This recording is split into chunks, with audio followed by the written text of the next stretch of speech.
Hello all, ఈ వీడియోలో మనము సింగిల్ ఫేజ్ ట్రాన్స్ఫార్మర్ మీద ఒక ప్రాబ్లం చేద్దాం.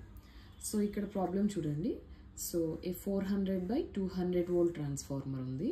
So it is taking 1 ampere current at a power factor of 0.4 and ఏ కండిషన్స్లో అది under no load conditions.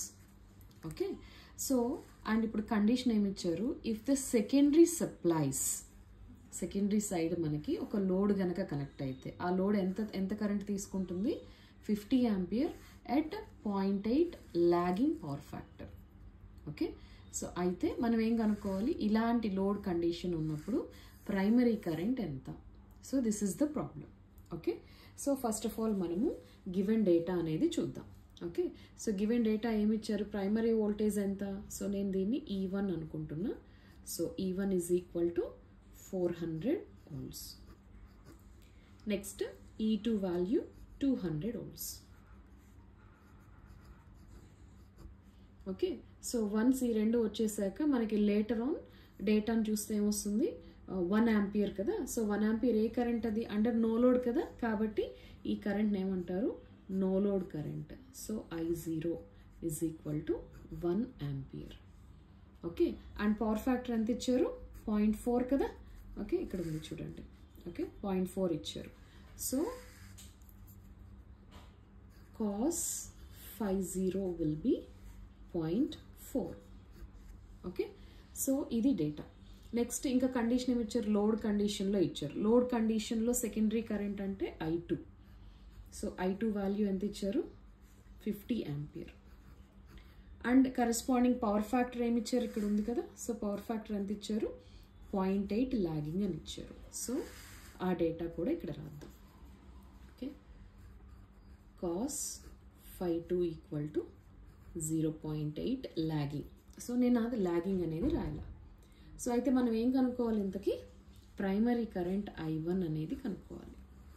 So this is the task. ఇది మనకి ఇచ్చిన given data. Okay, so E1, E2, I0, cos phi0, I2, cos phi2. Okay, so మనం కనుక్కోవాల్సింది I1. So ఇలా first problem ఇచ్చినప్పుడు given డేటాని రాయడం మనకి క్లారిటీతో రాసుకోవాలి. దాని తర్వాత మనం కాన్సెప్ట్ అప్లై చేసుకుంటూ we have to solve. Okay, so ఇది ట్రాన్స్ఫార్మర్ రిలేటెడ్ కాబట్టి సో ప్రైమరీగా మనము K వాల్యూ కనుక్కోవడం మనం easy in the sense later on మనకి యూజ్ అవుతుంది అనమాట, కన్వర్షన్ అప్పుడు కానీ ఎప్పుడైనా సరే. సో మనకి చాలా ఫార్ములాస్ ఉన్నాయి, మనకి ఉన్న డేటాను బట్టి రాసుకోవాలి అంటే we can go for E2/E1. Okay, so it is E2/E1. So E2 value 200, E1 value 400. అంటే నీకు K వాల్యూ ఎంత వస్తుంది, 0.5 వస్తుంది. ఓకే, నెక్స్ట్ I1 యాక్చువల్గా మనకి ట్రాన్స్ఫార్మర్ ఆపరేషన్ అంతా కూడా లాస్ట్ క్లాస్లో చెప్పాను కదా. సో మనకి ఈ I2 ప్రైమ్ అనేది ఇది ఆల్రెడీ లాస్ట్ క్లాస్లో కవర్ అయిందమ్మా, అందుకని నేను డైరెక్ట్గా ఫార్ములా రాస్తున్నాను. సో K ఇంటూ I2గా రాసుకోవచ్చు. ఓకేనా, సో అంటే మన K వాల్యూ ఎంత, 0.5, I2 వాల్యూ ఎంత ఇచ్చారు, so 50. Okay, so which is 25 ampere. Okay, so 25 ampere current I2 prime counter current అనమాట. సో ఇక్కడ ఈ కౌంటర్ కరెంట్ ఏదైతే ఉందో సో దాన్ని మనం ఎలా అర్థం చేసుకోవాలి అంటే దిస్ యాంగిల్ ఉంటుంది కదా, cos phi2 యాంగిల్ ఎంత ఇచ్చారు మనకి, cos phi2 0.8 ఇచ్చారు కదా ఇది లోడ్ కండిషన్లో. సో ఈ యాంగిల్ ఆఫ్ దీనికి కొంత యాంగిల్ ఉండాలి కదా I2 ప్రైమ్కి. Okay, so this angle of I2 prime to be decided దేని వల్ల డిసైడ్ అవుతుంది, ఈ పవర్ ఫ్యాక్టర్తో డిసైడ్ అవుతుంది. వేర్ phi2 అనేది ఏంటి, angle between V2 and I2. ఓకేనా, సో దాన్ని బట్టి మనకి దీని కరెస్పాండింగ్ I2 ప్రైమ్ యొక్క యాంగిల్ కూడా డిసైడ్ అవుతుంది అనమాట. సో దానికోసం మనము ఈ cos phi2 వాల్యూ ఇచ్చారు కదా మనకి, ఎంత ఇచ్చారు, cos phi2 ఈజ్ 0.8 కదా. సో దీని నుంచి మనము phi2 గనక క్యాలిక్యులేట్ చేస్తే ఆ phi2 వాల్యూ మనకి 36.86 అనేది వస్తుంది. ఓకేనా, సో అంటే I2 మనకి ఇది ఈ phi2 is the angle between V2 and I2 కదా, ఈ రెండింటి మధ్యలో యాంగిల్. సో ఈ I2కి కౌంటర్ కరెంట్ అంటే రివర్స్లో ప్రొజెక్ట్ చేస్తాం కదా, ఫేజర్ డయాగ్రామ్ ఐడియా ఉంది కదా. ఓకే, సో లాస్ట్ క్లాస్లో అది కూడా చెప్పాను. సో ఒకసారి అది కూడా రిఫర్ చేసి చూడండి. ఓకే. అప్పుడైతే మీకు ఈజీగా అనిపిస్తుంది. ఓకే, సో కౌంటర్ కరెంట్ కాబట్టి I2ని రివర్స్లోకి ప్రొజెక్ట్ చేస్తాం కాబట్టి సో ఈ I2 అనేది E2తో మనకి 36.86 యాంగిల్ అనేది మెయింటైన్ చేస్తుంది, యాంటీ ఫేజ్లో ఉంటుంది అనమాట. I2 ప్రైమ్కి యాంటీ ఫేజ్లో ఉంటుంది. Okay, which lags E2 by how much this angle 5-2 angle అనమాట. ఓకేనా, సో ఒకవేళ మీకు ఫేజర్ డయాగ్రామ్ కావాలి అంటే కనుక ఒకసారి చూడండి, బెటర్ ఫేజర్ డయాగ్రామ్ తీసుకుంటే. ఇది కదా ఫ్లక్స్ కామన్ తీసుకుంటాం కదా, సో ఈ సైడ్ వచ్చేటప్పటికి this one is V1. Okay, this one is V1. Next ఇది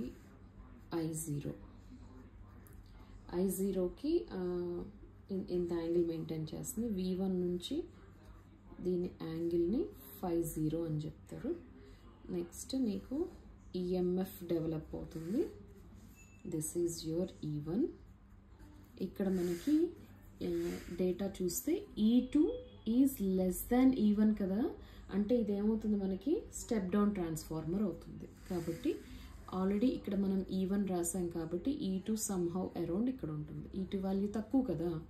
ఓకేనా, so E2 and imagine drop ఎక్కడ కూడా ఏం లేదు అనుకుంటే ఇదే మనకి టెర్మినల్ వోల్టేజ్కి కూడా ఈక్వల్ అవుతుంది. లోడ్ వేసాం కాబట్టి మనకి I2 కరెంట్ ఇలా వస్తుంది. V2కి I2కి మధ్యలో యాంగిల్ ఎంత ఇప్పుడే కదా మనం క్యాలిక్యులేట్ చేసాము, 5-2 కదా, నేను వాల్యూ రాయట్లా 5-2 రాసాను. నెక్స్ట్ అయిపోయిన తర్వాత ఏం చేస్తావు, దీనికి కౌంటర్ కరెంట్ కదా, సో రివర్స్లోకి ప్రొజెక్ట్ చేయ I2ని.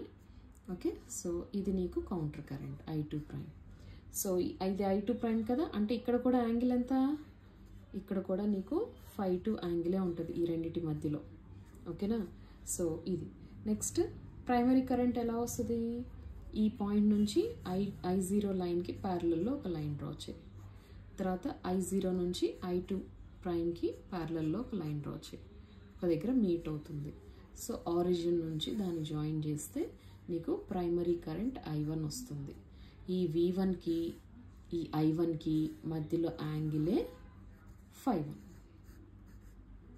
ఓకేనా, ఈ యాంగిలే 5-1. ఇది మన ఫేజర్ డయాగ్రామ్ అనమాట. ఓకేనా, సో అండ్ ఇక్కడ నో లోడ్ కరెంట్ని మనం ఒకవేళ కనుక ఇంకా నీట్గా ప్రొజెక్ట్ చేసుకుంటే దాని ఫేజర్ డయాగ్రామ్. సో ఇది ఫ్లక్స్ లైన్ కదా, ఇది V1 అనుకో. సో నేను కొంచెం ఇలా పెద్దగా తీసుకుంటున్నా I0. దీన్ని 2 కాంపోనెంట్స్ లాగా ఇట్లా కనుక రిజాల్వ్ చేస్తే ఇక్కడ యాంగిల్ ఏంటి, నథింగ్ బట్ 50 కదా. ఓకే, ఇక్కడ ఉన్న పార్ట్ ఏదైతే ఉందో, ఈ పార్ట్ ఏదైతే ఉందో దిస్ వన్, ఆ మూడు నేను ఇక్కడ రిప్రజెంట్ చేశాను అనమాట. ఓకే, సో ఈ కాంపోనెంట్ ఏమవుతుంది, ఎక్స్ కాంపోనెంట్ ఏమవుతుంది ఇక్కడ నుంచి, this is nothing but I0 sin 50. ఇక్కడ ఈ y కాంపోనెంట్ ఏమవుతుంది, this is nothing but I0 cos 50. Okay, so మనం లేటర్ ఆన్ ఈ ఫేజర్ డయాగ్రామ్స్ యూజ్ చేసి ఫార్ములాస్ కూడా మనము తీసుకోవచ్చు అనమాట.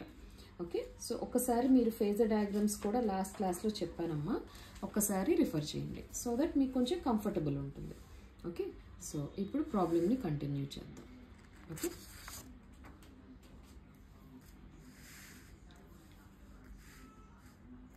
అండ్ మనకి నో లోడ్లో పవర్ ఫ్యాక్టర్ ఇచ్చారు కదా cos 50, ఎందుకంటే ఇంతకుముందు ఫేజర్ డయాగ్రామ్లో మనం వాల్యూ రాయలేదు కదా, సో వాల్యూ కోసం అనమాట.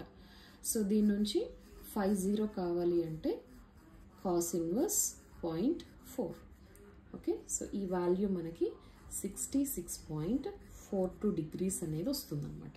ఓకే, మనం లేటర్ ఆన్ సబ్స్టిట్యూట్ చేయడానికి ఈజీగా ఉంటుంది. Okay, so and phasor diagram ఉంది కదా, ఒక్కసారి చూడండి. సో ఈ ఫేజర్ డయాగ్రామ్లో మనకి I1 కావాలి అంటే which is the resultant of no load current and counter current కదా. సో దాన్ని మనము ఒక ఈక్వేషన్ ఫామ్లో రాయబోతున్నాం. Okay, let us. Okay, so it is vector form కదా అంతా కూడా. So I1 prime equal to I1 vector equal to I2 prime vector plus no load current vector. ఓకేనా, సో దీన్ని మనము చాలా విధాలుగా చేయొచ్చు. సో ఈ దాంట్లో ఏంటి అంటే మనము ఈ కాస్ అండ్ సైన్ కాంపోనెంట్స్ ఉంటాయి కదా, అంటే లైక్ క్వాడ్రేచర్ విత్ 5 అట్లా ఆ రిఫరెన్స్లో తీసుకుంటున్నాం అనమాట. సో దాని ప్రకారం మనము first x component of no load current చూద్దాం. ఎక్స్ కాంపోనెంట్ ఏంటి ఇక్కడ ఫేజర్ డయాగ్రామ్లో చూడండి.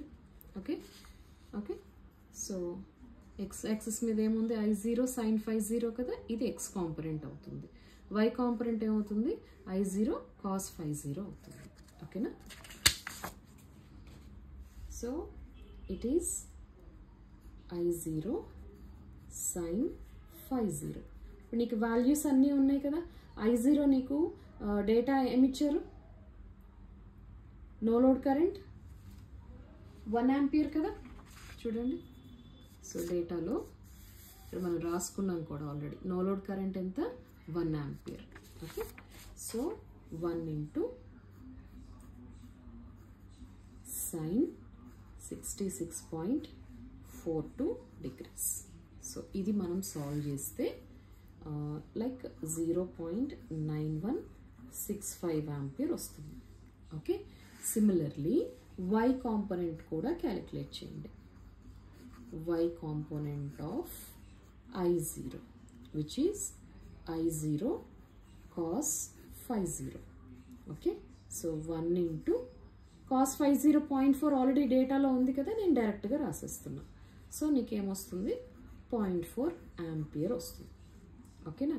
సో కాబట్టి ఇప్పుడు I0 వెక్టర్ని నువ్వు ఎలా రాయొచ్చు, cos component plus j into sine component కదా. సో కాబట్టి 0.9165 plus j 0.4 ampere. Okay so ఇట్లా మనము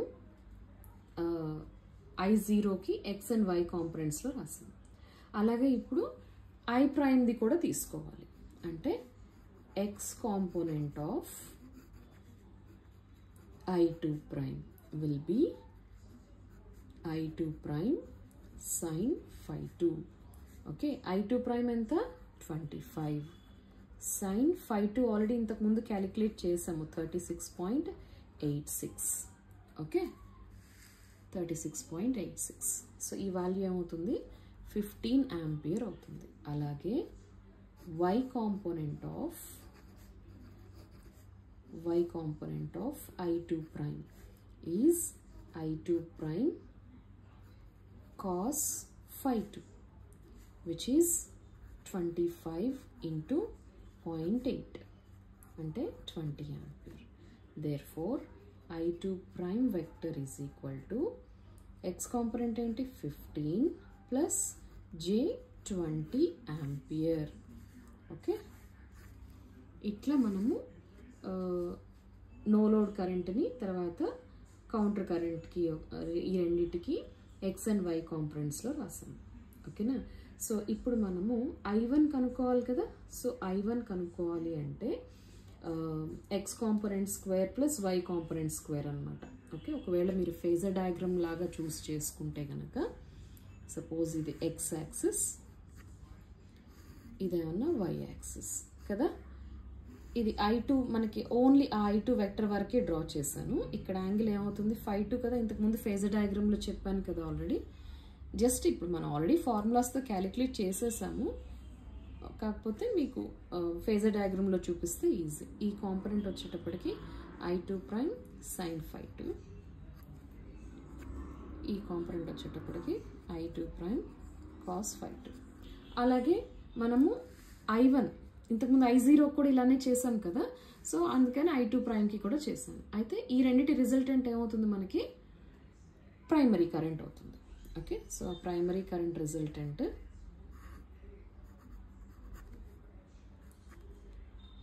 ఆల్రెడీ మెయిన్ ఫేజర్ డయాగ్రామ్లో కూడా ఉంది కదా I1. నేను ర్యాండమ్గా డ్రా చేస్తున్నాను యాంగిల్. ఓకేనా. సో ఈ యాంగిల్ వచ్చేటప్పటికి 5 ఇక్కడ నీకు V1 ఉంటుంది మెయిన్ ఫేజర్ డయాగ్రామ్లో. ఒకసారి రిఫర్ చేసి చూడండి. ఓకే సో I1ని దీన్ని కూడా రెండు కాంపోనెంట్స్గా రిజాల్వ్ చేస్తే ఈ కాంపోనెంట్ ఏంటి ఎక్స్ కాంపోనెంట్ కదా. ఎక్స్ కాంపోనెంట్ ఎంత వచ్చింది మనకి I1. సో I1 sin φ1 ఇక్కడ, this one is I1 cos φ1. Okay so దీన్ని మనము ఎట్లా వాల్యూ ఎలా తీసుకోవాలి అనేది చూడాలి. ఓకేనా. సో I1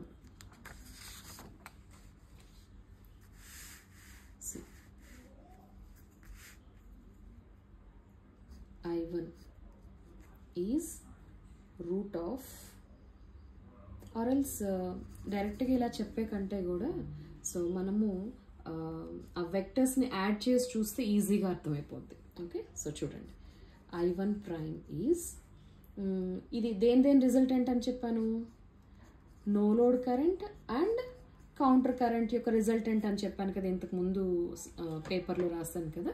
ఓకే, సో దీనికి ఎక్స్ అండ్ వై కాంపొనెంట్స్ లాగా రిజాల్వ్ చేశాం కదా. సో I0కి వాల్యూ ఎంత వచ్చింది మనకి ఇంతకుముందు క్యాలిక్యులేట్ చేసాము, 0.9165 ప్లస్ J 0.4 కదా. నెక్స్ట్ I2 ప్రైమ్కి ఏమొచ్చింది మనకి, I2 ప్రైమ్ 15 ప్లస్ J20, ఇదే కదా వచ్చింది. సో దీన్ని సాల్వ్ చేసుకుంటే మనకి 15.9165 ప్లస్ J 20.4 ఆంపియర్ వస్తుంది. ఓకే, సో దీన్ని కూడా మనము ఇంతకుముందు చెప్పాను కదా, ఇదిగోండి. ఓకే, సో ఇందులో దిస్ వాల్యూ ఏమవుతుంది మనకి, ఇది ఎక్స్ కాంపొనెంట్ కదా, అంటే 15.9165 అవుతుంది. ఈ వాల్యూ మనకి 20.4 ఆంపియర్ అవుతుంది. ఓకే, నెక్స్ట్ ఇది ఎంత యాంగిల్లో ఉంది, 5-1 నాకు ఎంత అనేది తెలియదు కదా ఇప్పటి వరకు. సో 5-1ని కూడా కనుక్కోవచ్చు. సో ఆ 5-1ని మనము ఈ ట్రయాంగిల్ నుంచి ఈజీగా క్యాలిక్యులేట్ చేయొచ్చు. ఇక్కడ ఫేజర్ డయాగ్రామ్ ఉంది కదా. ఓకే, ఈ ఫేజర్ డయాగ్రామ్ నుంచి తీసుకోవచ్చు. Okay, so nothing but this value divided by that one. Okay, so this is tan 5-1. ట్యాన్కి యాంగిల్ తెలుసు కదా మనకి, opposite side by adjacent side, same అదే కాన్సెప్ట్ అనమాట. ఇక్కడ మనకి ఈ ఫేజర్ డయాగ్రామ్ చూస్తే కనుక ఈ 2 sides ఈక్వల్ అమ్మా, ఈ 2 sides ఈక్వల్. నువ్వు ఈ ట్రయాంగిల్ అయినా తీసుకో, ఈ ట్రయాంగిల్ అయినా తీసుకో, నీకు సేమ్ ఉంటుంది. ఇక్కడ యాంగిల్ నీకు 5-1 అవుతుంది. సో ఏది తీసుకున్నా ఏం కాదు. ఓకే, సో కాబట్టి ఆపోజిట్ బై అడ్జసెంట్ వేసుకోవాలి. ఓకే, ఆపోజిట్ అంటే దిస్ వన్, అడ్జసెంట్ అంటే దిస్ వన్. ఈ ట్రయాంగిల్ తీసుకుంటే కనుక నీకు చూడడం ఈజీ కదా. సో అలా అనమాట. This one is 15.9165 by 20.4. So tan inverse apply చేసేయండి. 5 కావాలి అంటే 5 equal to tan inverse this value 15.9165 by 20.4. So దీని నుంచి మనకి 5-1 value will be 37.96 degrees. So I1 నీకు ఇది. ఒకవేళ నీకు మ్యాగ్నిట్యూడ్ కావాలి అనుకుంటే ఏం చేయొచ్చు నువ్వు, ఇది root of 15.9165 square plus 20.4 square ఇలా వేస్తే నీకు మ్యాగ్నిట్యూడ్ దాని వాల్యూ వచ్చేస్తుంది అనమాట, I1 యొక్క మ్యాగ్నిట్యూడ్. ఇది దానికి కరెస్పాండింగ్గా ఉండే ఫేజ్ యాంగిల్. ఓకే, సో అంటే ఇది మనకి లాగింగ్ పవర్ ఫ్యాక్టర్ అనే ఇచ్చారు కదా. సో మనకి మెయిన్ ఫేజర్ డయాగ్రామ్ చూస్తే మెయిన్ ఫేజర్ డయాగ్రామ్లో కూడా just see this. Okay, this is the main phasor diagram కదా. సో మెయిన్ ఫేజర్ డయాగ్రామ్లో V1కి I1 ఎలా ఉన్నట్టు ఆల్వేస్ మనము యాంటీ క్లాక్ వైజ్ చూడాలి. Head indicates leading, tail indicates lagging. Okay, so అంటే I1 ఎంత యాంగిల్ లాగింగ్లో ఉంది, 5-1 యాంగిల్ లాగింగ్లో ఉంది. I1 వాల్యూ ఎంత ఇక్కడ క్యాలిక్యులేట్ చేశాను కదా. సో I1 ఇక్కడ నేను వాల్యూ రాయలేదమ్మా. ఓకే, సో ఇక్కడ చూడండి ఈ వాల్యూ ఉంటుంది కదా, ఆ మ్యాగ్నిట్యూడ్ ఇదన్నమాట. ఓకే, ఆ మ్యాగ్నిట్యూడ్ ఇది అవుతుంది అండ్ ఆ యాంగిల్ అది, ఆ రెండు కూడా మనం క్యాలిక్యులేట్ చేసాం. ఈ రకంగా we can calculate the primary current of this transformer under the given conditions. Okay, so thank you so much for watching this video and see you in the next video. Thank you so much.